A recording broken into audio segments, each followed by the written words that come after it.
The desert wind carried a particular kind of silence through Las Vegas on the night of October 17, 1963, the kind that arrives just before something shifts permanently in the architecture of how things work. And Frank Sinatra could feel it the moment he walked into the back office of the Flamingo Hotel, where three men were waiting for him, with the kind of nervous energy that men only have when they've made a decision they're not entirely sure they can defend. The tallest of them, a casino floor manager named Vincent Corso, who had worked the Strip since before it was called the Strip, stood by the window with his hands clasped behind his back in a posture that was trying very hard to look relaxed and failing completely. And the other two, both junior executives whose names Frank had heard but never bothered to remember, because men in their positions rarely lasted long enough to make remembering worthwhile, sat in leather chairs that were too big for them and made them look like children waiting to be called into the principal's office. Vincent turned when Frank entered and said, "Frank, thank you for coming," in a voice that had been rehearsed at least twice that afternoon. And Frank said nothing at all, just walked to the desk and remained standing because sitting down would have suggested this was a conversation between equals, and it was not. And the silence that followed was the kind that makes men understand exactly how much power they don't have. The reason Frank was in this office at 11:30 on a Wednesday night, instead of at the Sands preparing for his Friday opening, had to do with a singer named Catherine Reeves, who was 26 years old, originally from Newark, trained at Juilliard on a scholarship that her voice teacher had fought for because he believed she had the kind of instrument that appeared once in a generation. And she had been performing in small clubs across the Northeast for 3 years, building the kind of reputation that insiders talked about in the specific hushed tone reserved for artists who were genuinely exceptional rather than merely competent. 2 weeks earlier, Catherine had signed a contract to headline at the Flamingo's showroom for a 6-week engagement starting November 1st, a booking that represented the largest opportunity of her career. The kind of exposure that could transform a club singer into a national presence overnight. And the contract had been negotiated through a respected agency and approved by the Flamingo's entertainment director. And everything had been moving forward exactly as it should until 4 days ago, when Vincent Corso had received a phone call from a man who did not identify himself, but spoke with the kind of calm authority that made identification unnecessary. And this man had explained that Catherine Reeves would not be performing at the Flamingo in November or any other month, because there were certain people, influential people, people whose opinions shaped how business was conducted in Las Vegas, who believed that a woman performing in a lead showroom position set a precedent that was not in the best interests of how the entertainment industry operated in this city. And the man on the phone had suggested, in language that was never explicitly threatening but carried the unmistakable weight of consequence, that Vincent might want to reconsider the booking, that perhaps there had been a scheduling conflict, that perhaps Catherine Reeves could be redirected to a lounge position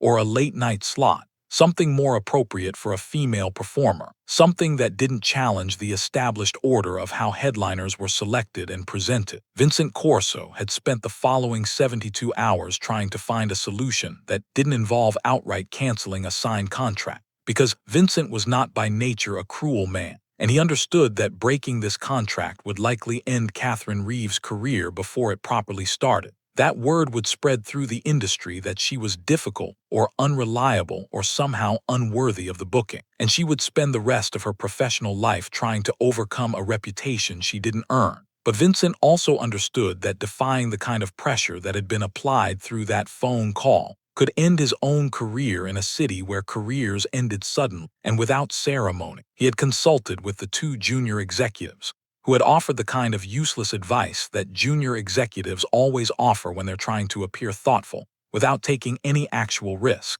And he had reviewed the contract with the hotel's lawyer, who had pointed out that there was a force majeure clause that could potentially be invoked, though it would almost certainly lead to litigation. And Vincent had been preparing to make the call to Catherine's agent to deliver the news when someone, Vincent never learned who, had mentioned the situation to someone else, who mentioned it to someone else, and somehow word had reached Sammy Davis Jr., who was in town for a recording session, and Sammy had mentioned it to Frank, not as a request for intervention, but simply as a piece of information that Sammy thought Frank should know. The way you might mention to a friend that someone they both respected was being treated poorly. And Frank had listened without comment and then made 2 phone calls of his own. The first to the Flamingo to arrange this meeting, and the second to a number in Los Angeles that he called perhaps 3 times a year, when situations required the kind of clarity that certain people could provide. Now in this office with 3 men who were trying to decide how much of the truth they were willing to admit, Frank looked at Vincent and said,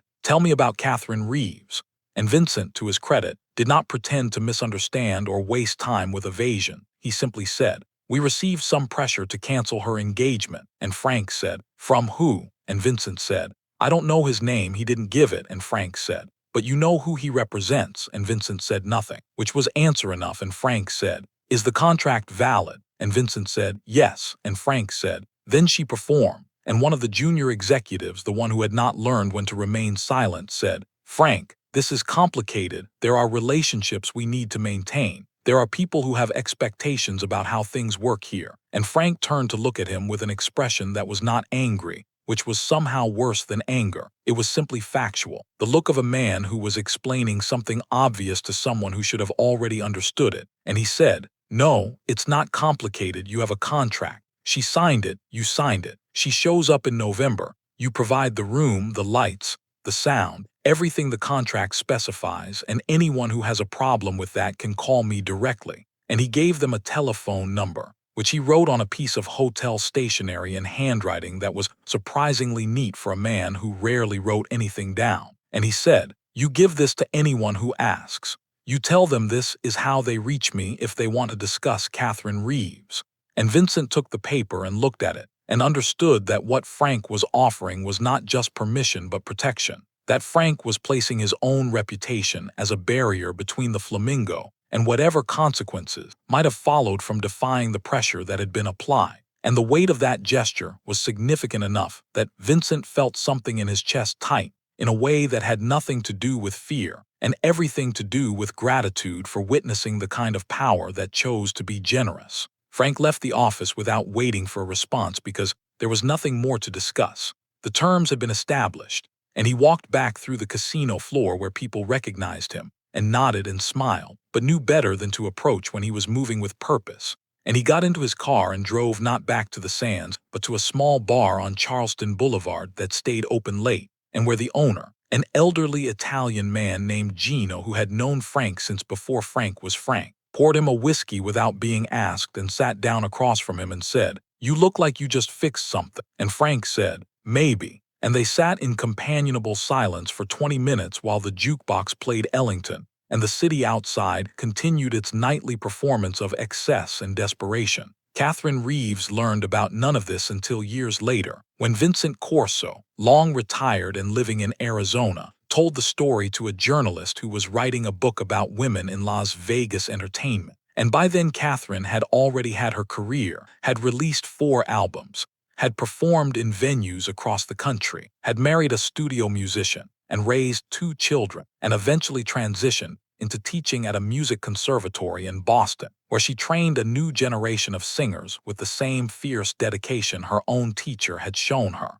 And when the journalist asked her what she remembered about her Flamingo engagement, she said she remembered being nervous, remembered the room being larger than any room she'd performed in before, remembered that opening night. There were several notable people in the audience, including some faces she recognized from films and television. And she remembered that the sound system was exceptional, and the stage crew were consummate professionals, and everything worked exactly as it was supposed to work, which was how she knew, even then, that someone had made sure it would. She never met Frank Sinatra, not that November and not in all the years that followed. Their paths simply never crossed in the way that paths sometimes don't in an industry where everyone seems to know everyone, but actual meetings are rarer than people imagine. But in 1987, when Frank received the Kennedy Center honors, and Catherine watched the ceremony on television from her living room in Boston, she told her husband, "I think he helped me once." And her husband said, "What do you mean?" And she said, "I don't know exactly, just a feeling I've had for a long time. Just something about the way that engagement happened, the way everything fell into place when it could have easily fallen apart." And she didn't elaborate because she couldn't. She had no concrete evidence, just the intuition that performers develop about the invisible machinery that runs beneath the visible surface of their careers. The sense that sometimes doors open not because you deserve them, which she knew she did, but because someone with the power to open doors decided they should be open. The man who had made the phone call to Vincent Corso never called again, whether because Frank's intervention had been communicated back through whatever network of influence had generated the pressure in the first place, or because the man had simply moved on to other concerns and forgotten about Catherine Reeves entirely. No one ever knew. But the engagement proceeded without incident, and Catherine Reeves performed 6 nights a week for 6 weeks to audiences that were sometimes thin on weeknights, but grew steadily as word spread that there was something worth seeing at the Flamingo, and the reviews in the local papers were positive in that specific way, that local papers are positive when they're genuinely impressed rather than simply fulfilling an obligation to cover an event. And by the time her engagement ended in mid-December, she had received offers from 3 other venues, and her agent was fielding calls from record labels who had heard about the Flamingo run and wanted to know if she was interested in recording. Vincent Corso remained at the Flamingo for another 11 years before retiring, and in all that time, he never spoke about what had happened in his office that October night, not to his colleagues, not to his family, not to anyone until that conversation in Arizona with the journalist, because he understood that the power to help someone is diminished when you announce that you've done it, that real generosity requires silence. And he understood that Frank Sinatra, who was never particularly silent about most things, understood this too and operated by a code that most people would never see because it functioned most effectively in the dark. In back offices and phone calls and decisions made without witnesses, the piece of hotel stationery with Frank's phone number written on it stayed in Vincent's wallet for years, long after the number was disconnected and long after there was any practical reason to keep it, because it represented something to him, a moment when he had been part of something larger than himself, when he had been given permission to do the right thing by someone who made it safe to do so. And when he eventually threw it away during a move in 1989, he felt briefly guilty, as if he were discarding evidence of a grace he didn't fully deserve but had been grateful to receive. The desert wind that had carried that particular silence through Las Vegas on October 17, 1963, carried countless other silences after that, because the desert is nothing if not consistent, and the city continued to grow and transform and become something different from what it had been while still remaining fundamentally the same, a place where power was real and consequences were real and sometime, in moments that no one recorded and few people witnessed. Someone with power chose to use it in a way that didn't serve themselves but served someone else, someone they'd never met, someone whose career and life would unfold in a direction that might never have been possible without that invisible intervention. And that, more than the performances or the recordings or the public gestures that made headline, was perhaps the most accurate measure of what kind of man Frank Sinatra was when no one was watching, when there was nothing to gain except the quiet knowledge that a door had been opened that might otherwise have stayed closed.